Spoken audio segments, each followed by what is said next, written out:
The dark empath has empathy, and that's the tricky part about it. I knew about empaths, highly sensitive people, all these things I talk about all the time. And if the other person happens to be a dark empath,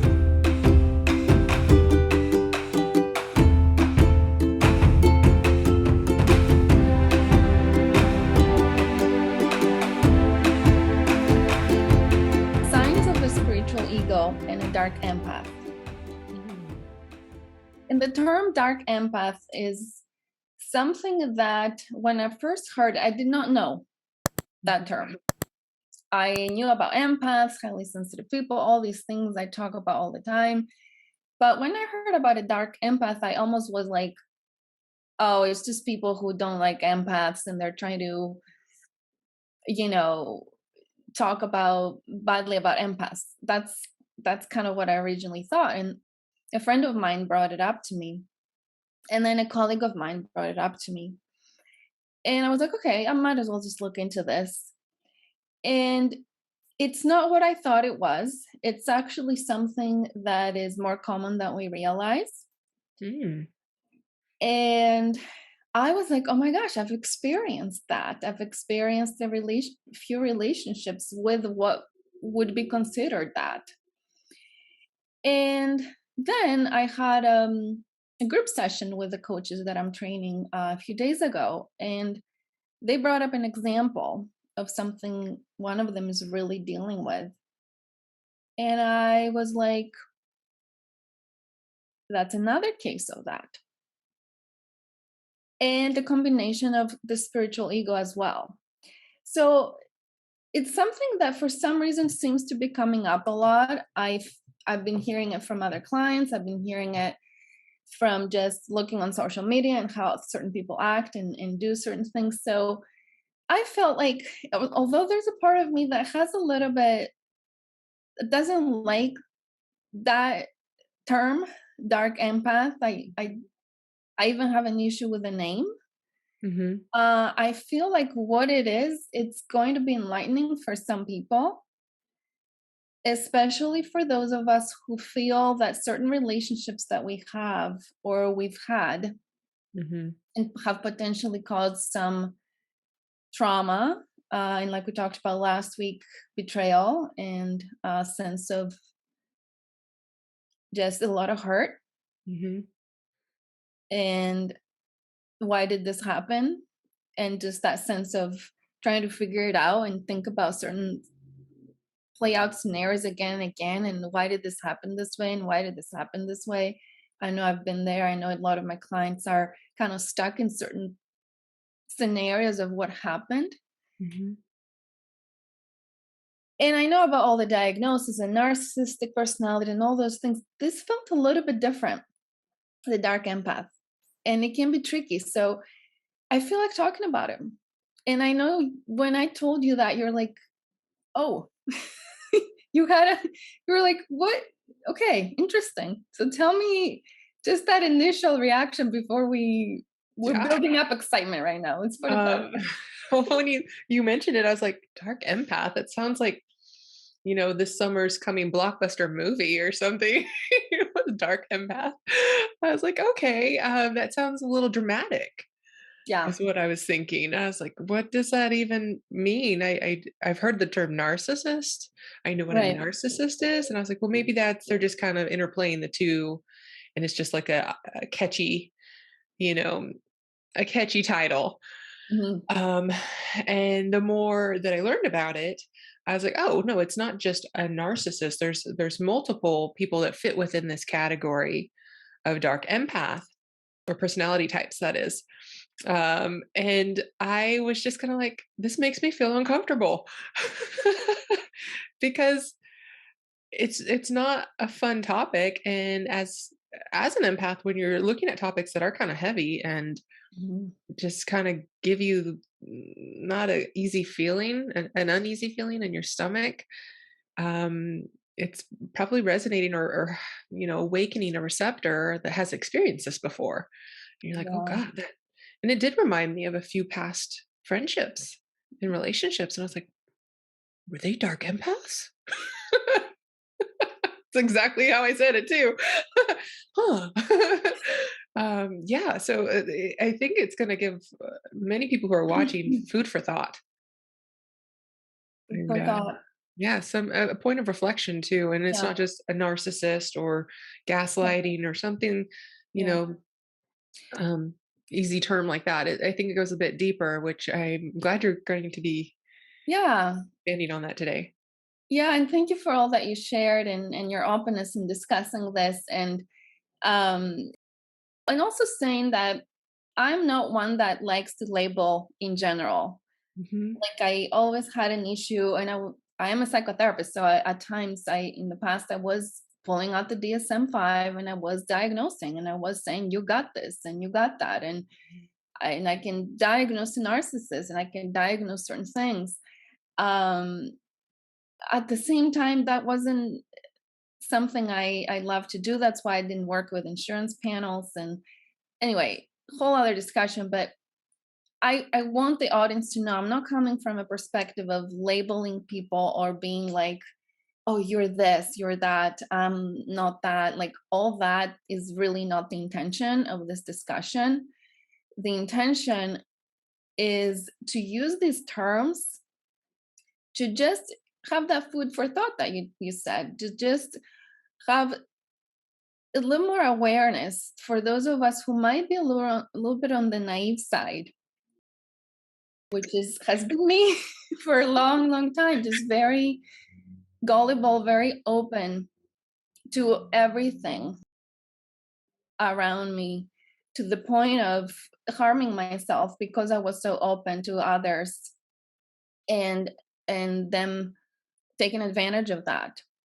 So that's why I want to talk about it, not to label, not to separate, not to say there's these bad guys and we're the good guys, not from that dualistic perspective, just more of there are certain forms of the ego that show up in others, and it's good that we know them.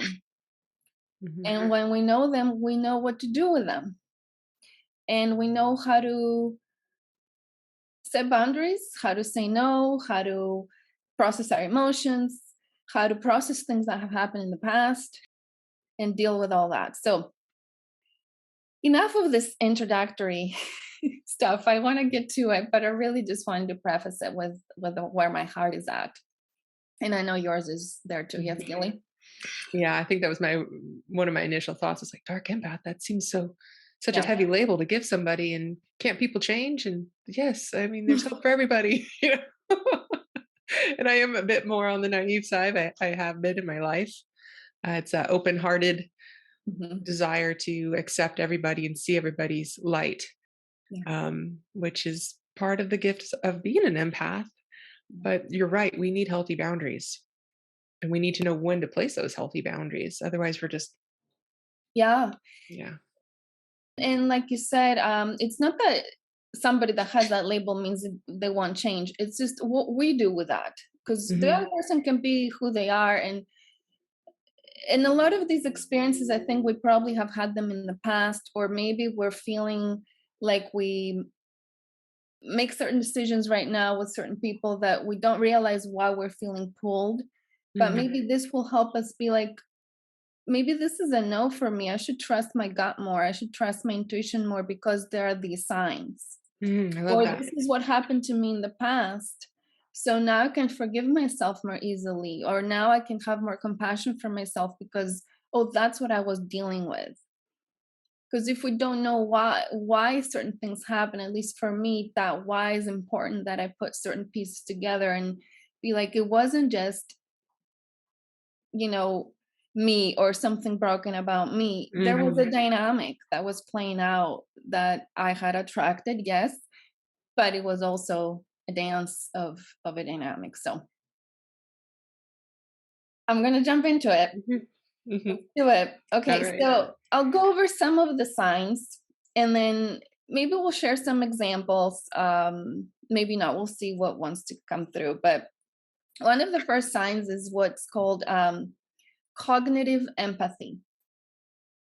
So we know empaths have very strong empathy, but it's heart-based empathy. It comes from the heart, so it's called affective, the affective empathy, which is we feel each other's feelings. We feel the other's pain, we feel the other's stress, we feel the other's joy, we feel the other's love. We feel very deeply. We're very intuitive. We sense what's going on with the other person, we sense energy. That's the empath. The dark empath has empathy. So it's not like the narcissist. The narcissist, in Mhm. at least in how it's diagnosed in the diagnostic statistical manual, it's that it doesn't have any empathy. Oh, okay. So that's a little bit of psychology for you. the the dark empath has empathy, and that's the tricky part about it. But they say it's cognitive empathy, which means that it's not so heart based. It's more like, I know what you're feeling. I know what you need because I can tune into it through knowing, not feeling, but through knowing it. And then the second part to it is the manipulation that can come with that. So you guys can look this all up. There's data, there is research, there's tons of stuff like that. But what a dark empath usually does is that they can sense what you need cognitively. They can Mhm. empathize with that, but then they turn it around to most often use it as a manipulation tactic to either point out the things that they know are your vulnerabilities, your insecurities, the things that you feel deeply for or are passionate about or are sensitive about or are insecure about, and to point them out at key moments, not all the time, but at key moments. And then you're feeling really blindsided and like, where did this come from? Um, it's tricky because it can feel very confusing, especially for us empaths who are very trusting. We think everything is loving and everybody loves each other, and we're just all wanting to be a big virtual hug, and we love our planet and we love everything. And then we get into relationship, and it can be intimate, friendship, family member, colleague, all kinds of relationships here, where you feel initially that there is this resonance, this rapport, it feels really good, you feel connected, and then there's a moment where they'll say something or they'll do something and you feel like it came out of the left field, and you're like, where did that come from? And it hits you straight into the areas that were the ones that you're mostly struggling with. Obviously, it's hard to speak to all possible examples, but I do want to speak to a client example and then a personal example. And then, Gilly, perhaps if you had something that is bubbling up as I'm talking about this. So, in my client's example, she was very open to healing certain things that she was going through. That was before I started working with her, and she came to me and said, I was really seeking for healing for some issues that I've had that have happened to me in the past that were pretty traumatic. And I've been associated with this community, this group that felt very aligned with what I believe in, spiritually open, knowledgeable about all kinds of fields, and all felt really safe and comfortable there in that space. And I continued to open up. And then they invited me to do some deeper healing work for the trauma that I had experienced when I was younger. And in that experience, um, she felt very shamed upon that her experiences were used as a leverage in a way to them make her feel that she needed them for healing, that she needed to follow certain protocols, that she needed to follow certain ways of how they're handling things. And even spirituality came into it in a very, like, it needs to be this way. You need to be believing in this, and this is how you clear this energy, and this is how, what you have, this is what you need to do, and this is the process. So it became from something very, you know, my client is being very open to ways of healing and trusting, to that being used in a way that she felt even more traumatized and even more shamed upon. And she kept saying, "Why am I feeling like something is off? There must be something wrong with me because these people are just trying to help me. These people are helping so many other people. These people are so amazing at what they do. I should just go along with that. I'm the broken one. I should just listen to that." Which is such a, you know, it's like from the beginning, this has started wrong. Because by wrong, I don't mean that everything helps us evolve, everything helps us heal, even those things. But the premise of how this whole thing started is that they have the way to healing or to clearing the trauma or to all of that. And I worked with her quite a bit on really seeing and opening her eyes to what was really going on. And as she was describing to me some of the interactions she was having with the lead person of that group and some others, it started ringing a bell for me that it was some of these traits, that dark empath with the spiritual ego. I want to briefly talk about the spiritual ego.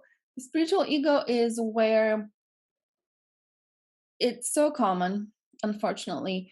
And it's spiritual leaders, spiritual people, leaders or not, doesn't matter, spiritual people who believe that because they're so spiritual, that they're more spiritual than others.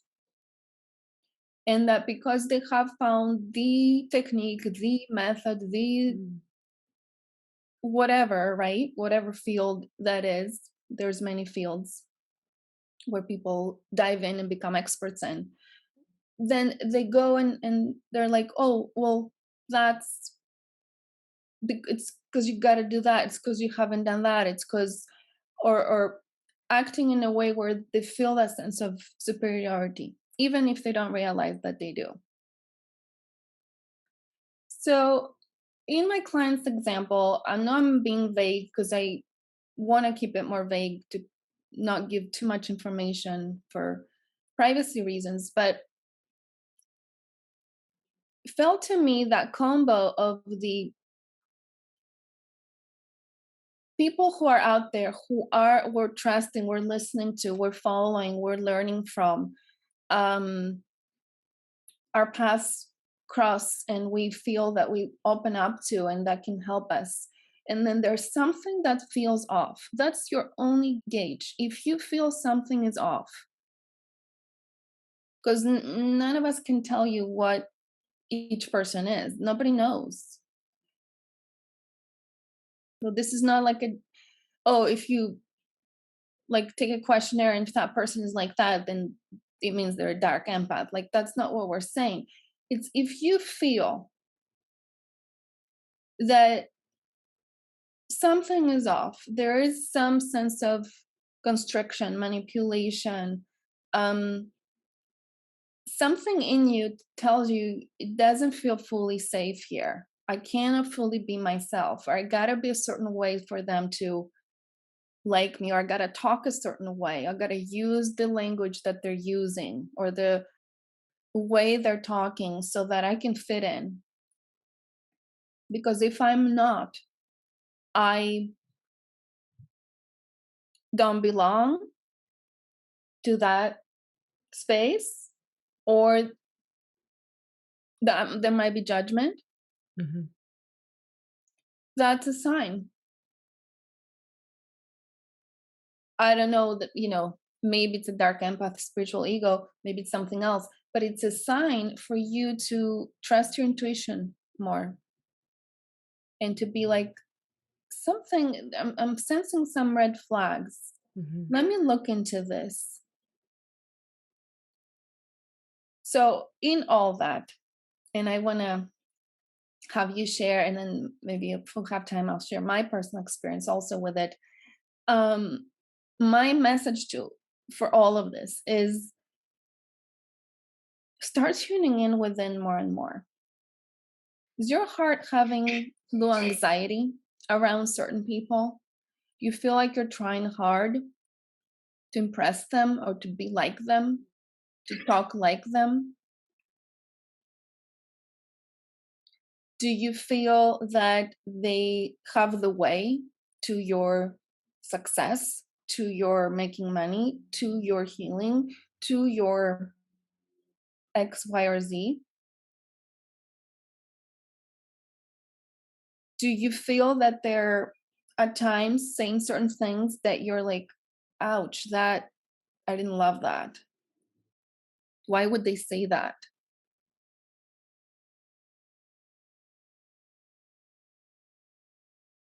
Listen to those hints that your body's giving you, that your heart is giving you, and sit with it. Journal about it. Talk to someone you do trust about it and say, hey, I've had this experience. What do you think is going on? So I'll pause this here. I'll ask you how you're feeling. I know you're feeling a lot of stuff. Sure am. I kept wanting to sneeze, and, like, scratch my nose because I don't like the idea of this person and what this person has been through. Yeah. And, you're right. It is all part of the journey. It is all part of what you're trying to learn in that moment. You're practicing learning, and sometimes we need those harder lessons to really get it to zero into our bodies and get into us and make it really well known so we don't do it again. Um, but it really frustrates me at the same time. um, because if there's anything that any of us should know is that the power to heal, the power to be who you came here to be, only resides within us, within you as an individual. It does not come from anywhere else. You can be inspired by others, yes. Hmm. You can get insights from others, yes. But really, we are the only ones that can be our own healers. Our bodies miraculously heal themselves. If we allow it to do that, right? It's like if our bodies can do that, can't our hearts, our minds? And I just kept hearing over and over in the stories, here's my power. You want my power? Here's my power. Take my power. I don't have any power. Here's my power. And not like on a conscious level, but it's a level of, oh, I see this.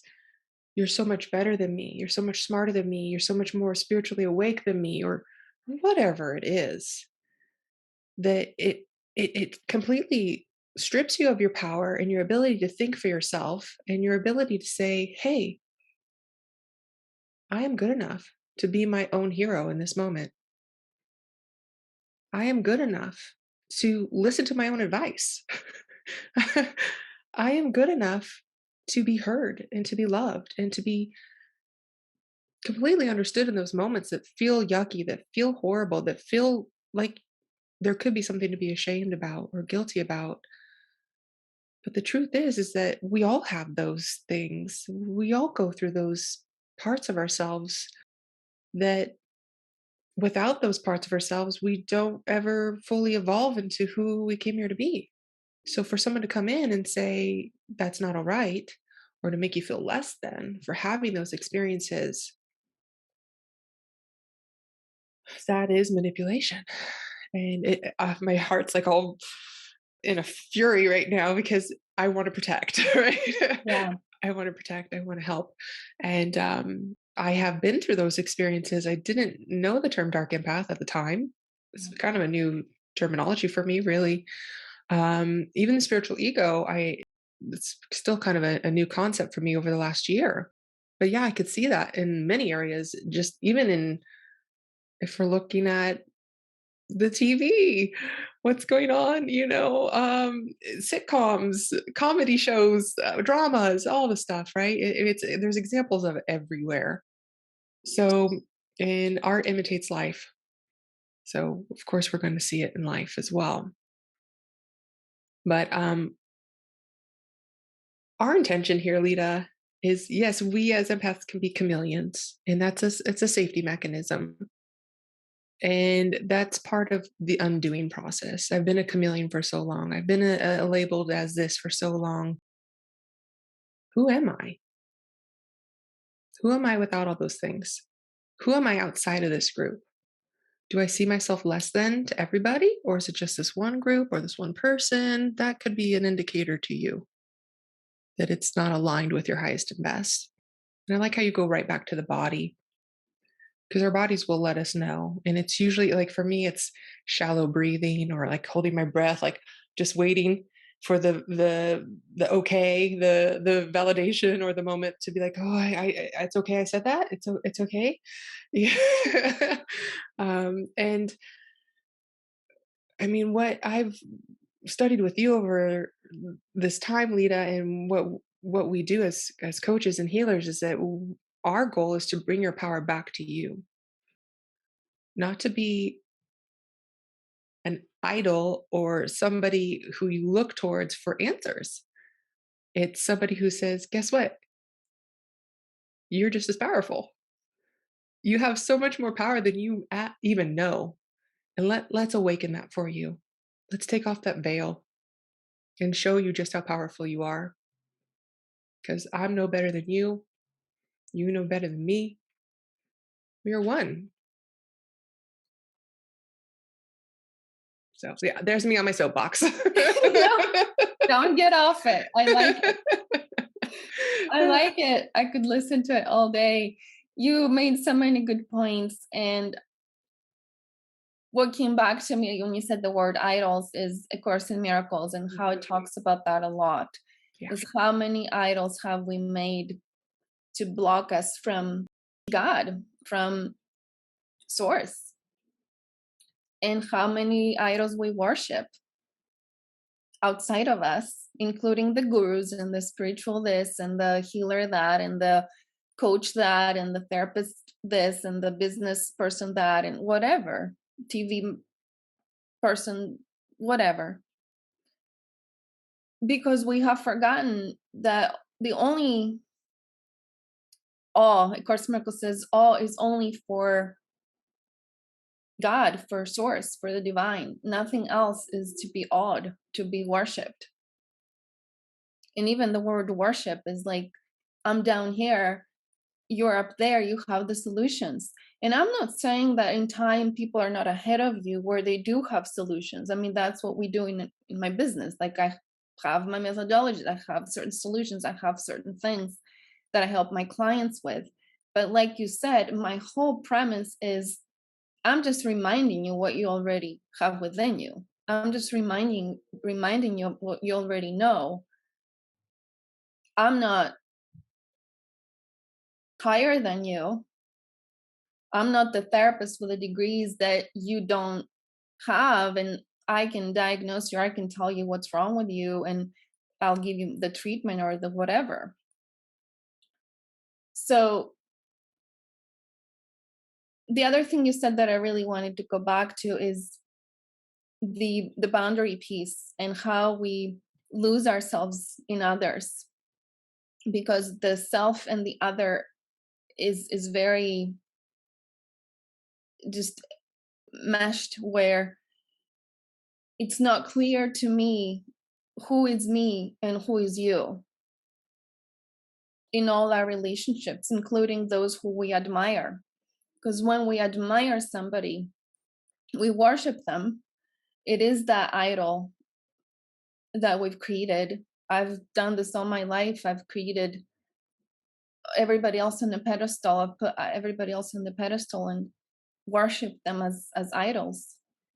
And what happens is I don't know who I am and who that other person is, and so I end up feeling like what they believe, how they talk, what they think is right is also my truth. And at that point, I'm losing myself. And if the other person happens to be a dark empath, where they're actually going to use that naivete that I have, or that sense of, "Oh, yeah, whatever you say, sure, yeah," like that. If they're going to use that, and I have opened up about certain things that I'm struggling with, which is going back to my example that I wanted to share, where there was a relationship, a business relationship, and I had shared about some struggles I was going through with certain things that have been a pattern for me, including abandonment, something that I've dealt with early on in my life. And she knew that really, really well. And there were moments in our relationship that she would come back to that in interesting ways, as though she was helping me, telling me about it. But it didn't feel, there was something in me like, is she telling me this out of, because she really comes from the heart, or does it feel like she's talking down on me? And I would get very confused because that individual was very just loving personality in all the ways.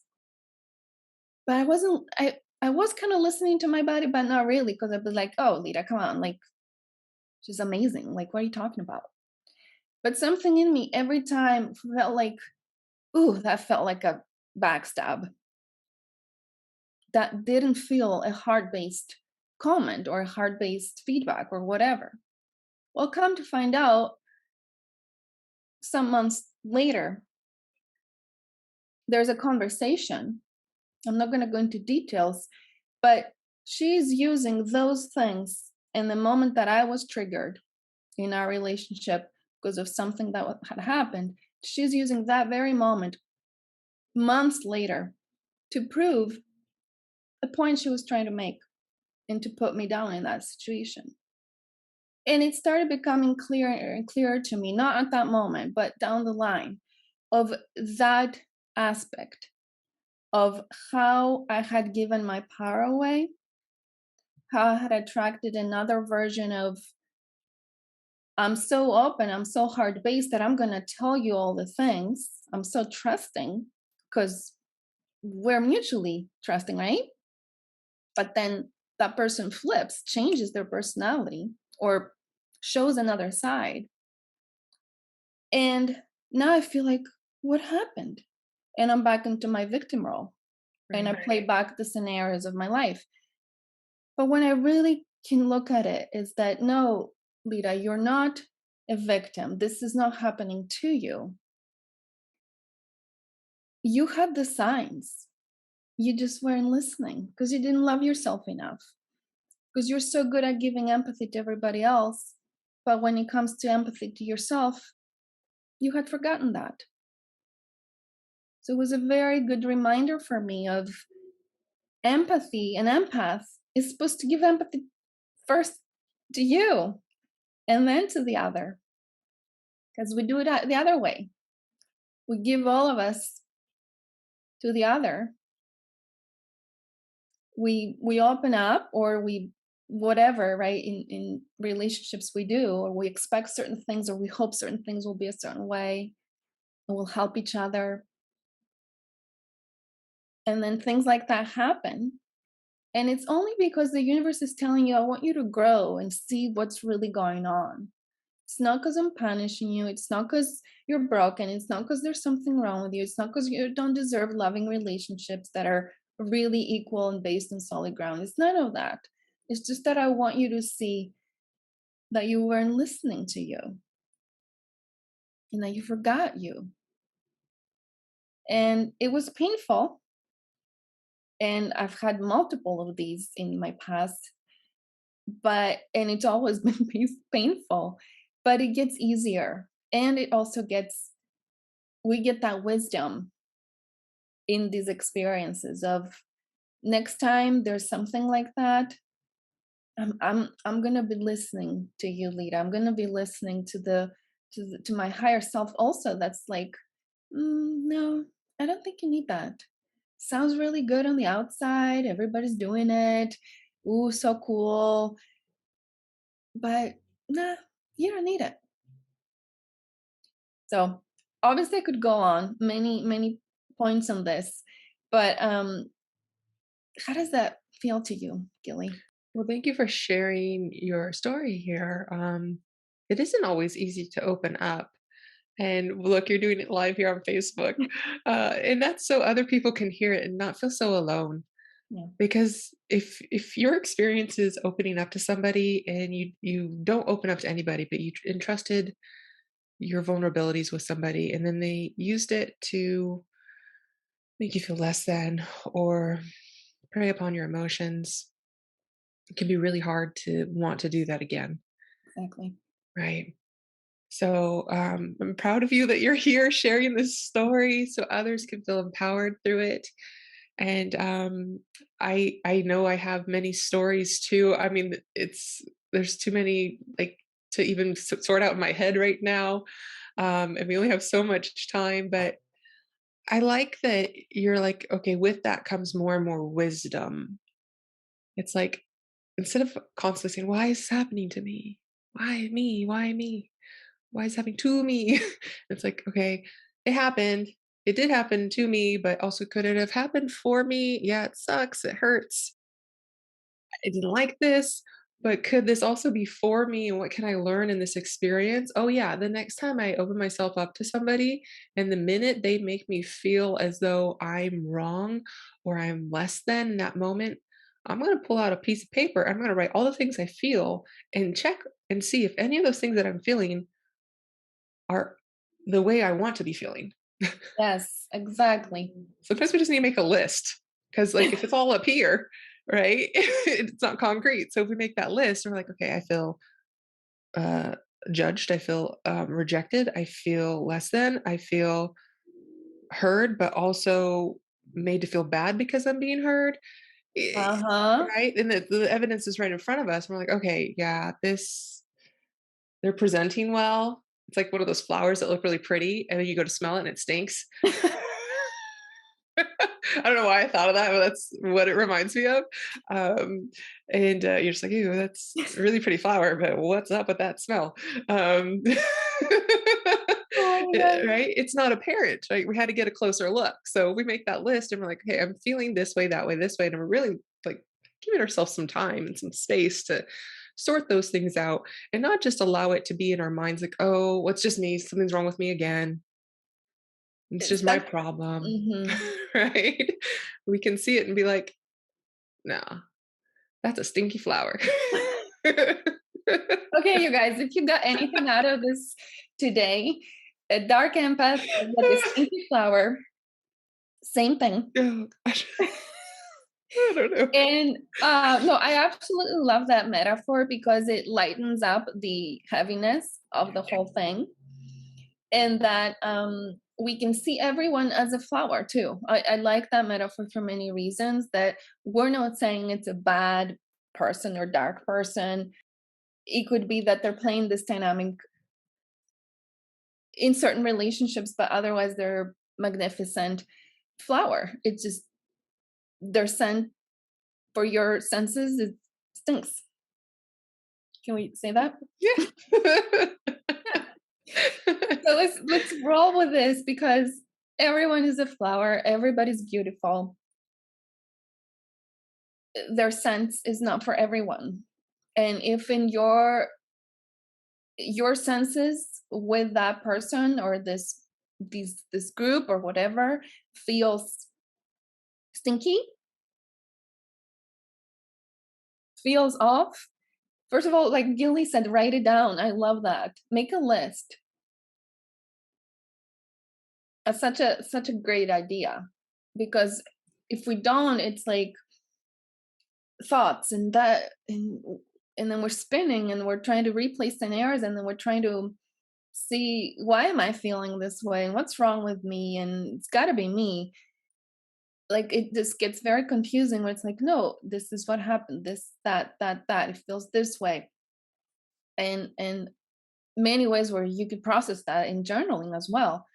And then it gets more clear, and then you're listening to your body, and then you're writing it down, you're getting your thoughts out of your head, and then you're getting clarity, and then you're asking for the universe to guide you.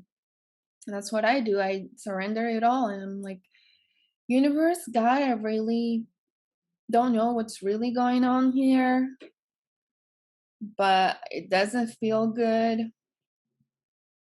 It, I'm not resonating with something here, or this really hurts, this really stinks, and I just want a new experience. So guide me in what it is that I'm to grow and learn from, so that I can keep moving on to my next level. Yeah, So and help me to see what I'm not seeing. help me see what I'm not seeing. Yeah. And I love that you bring it back to source, to God, because again, back to that, there is no idol to worship, and that source energy is within you. It's never separate from you. So you're again bringing it back to your own place of power and your connection with source energy, with God, Exactly. with the universe, right? Bringing that Because power right back. that's where all the answers are. Nobody outside of you can tell you anything really. And that's, with certain spiritualities that are like, well, you need to practice this ritual, you need to do this, and you need to do that. Just free yourself from anything that somebody human is telling you what to do, and open up to what source is telling you what to do. And if it resonates with that method or that ritual, then go for it. Because that was another thing that came up in one of my groups, is that right, that there's right and wrong, and there's sinful things and there's non-sinful things to do in spirituality. I'm like, Mm, mm, oneness, non-duality, everything is, we each resonate with different things. There's no sin. We're all as God created us. There's no sin. We're all flowers. So how could anything be sinful? So any of those things that are very box type, mhm. I say we rise above that, and we can still listen to people who have things to say, and then we follow our hearts and our higher self. Thank you, Gilly, so Yeah, much, as thank you. always. Great Mhm. bridge show. And thank you, everyone, live or on the replay. Let us know how this felt to you. If you've had experiences like that, if that resonates, reach out to us privately also if you want to talk more about this and you don't want to post it or whatever, anything like that. And sending everyone so much love. We'll be back. Bye bye.